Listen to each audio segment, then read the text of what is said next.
यस्ता बानीहरू छन् जसले हाम्रो आयुलाई चाहिँ कम गरिरहेको छ। यसबारेमा म भन्दैछु है त।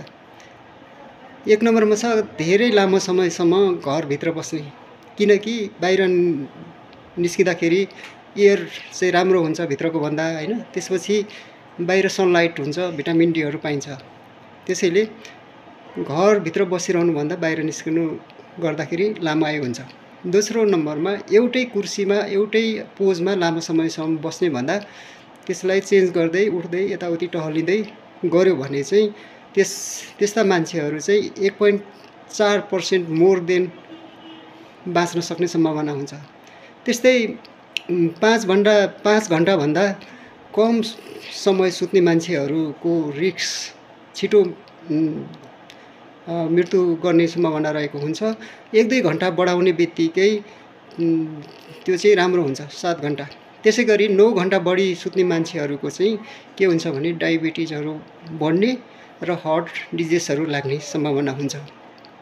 त्यस्तै आफ्नो फाइनेन्सियल म्यानेजमेन्ट वाइजली खर्च गर्ने अथवा पैसालाई सही तरिकाले खर्च गर्ने मान्छेहरूको हार्ट चाहिँ राम्रो हुन्छ, किनकि सन्तुष्टि हुन्छ। जस्तै उदाहरणको लागि पैसालाई इमर्जेन्सी फन्डहरूको व्यवस्था गर्ने, आफ्नो पारिवारिक बजेटहरू बनाउने र बुद्धि लगाएर खर्च गर्ने, तिनीहरूको आयु लामो हुन्छ। अर्को ड्रिङ्किङ अल्कोहल अथवा रक्सी पिउने मान्छेहरूको इयरली डेथको सम्भावना धेरै हुन्छ।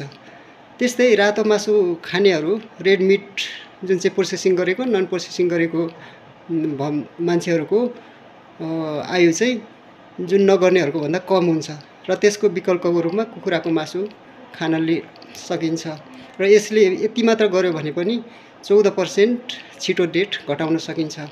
अर्को आफ्नो शरीरको सानोतिनो भागहरूको सरसफाइ, जस्तै दाँत हैन, दाँतको सफाइ, अरू नङको सफाइ इत्यादि गर्ने मान्छेहरू चाहिँ 6.4% चाहिँ बढी बाँच्ने सम्भावना रहेको हुन्छ।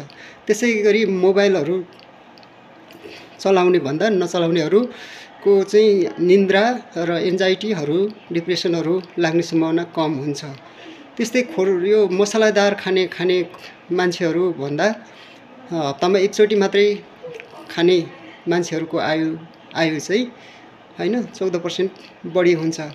त्यस्तै घाँटी मर्काउने, घाँटी क्र्याक पार्ने गर्नुहुन्छ, यो चाहिँ ब्याड न्युज छ। यसले गर्दाखेरि घाँटी पड्काउनेले चाहिँ आयु घटाउँछ, किनकि यसले स्ट्रोक र ब्लडलाई चाहिँ कल्ट गराउने सम्भावना हुन्छ। त्यस्तै बेखुसी हुनुहुन्छ नि, बेखुसी हुने जुन बानी छ भने त्यसले पनि तपाईँहरूको चाहिँ स्टेज हायर भएर higher heart rate, higher blood pressure, higher cholesterol भएर तपाईँको आयु घटाउन सक्छ। अनि रोगको बारेमा चिन्तित हुने, आफ्नो डेथको बारेमा चिन्तित हुनुहुन्छ नि, यसले पनि आयु झन् घटाउँछ। तपाईँ नाच्नु हुँदैन, नाच्दा चाहिँ धेरै नै राम्रो हुन्छ, नाच्दा आयु बढ्छ।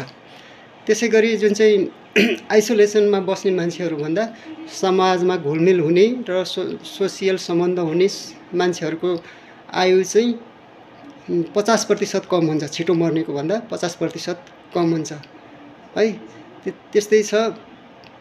अनि लास्टमा म भन्छु ब्रेकफास्ट, जुन चाहिँ बिहान ब्रेकफास्ट लिनुहुन्छ भने त्यसले पनि आयु लामो गर्छ। यो मेरो योगको आधारबाट भनेको हुँ। यसमा कति सत्यता असत्यता तपाईँले रिसर्च गरेर हेर्नुहोला। धन्यवाद।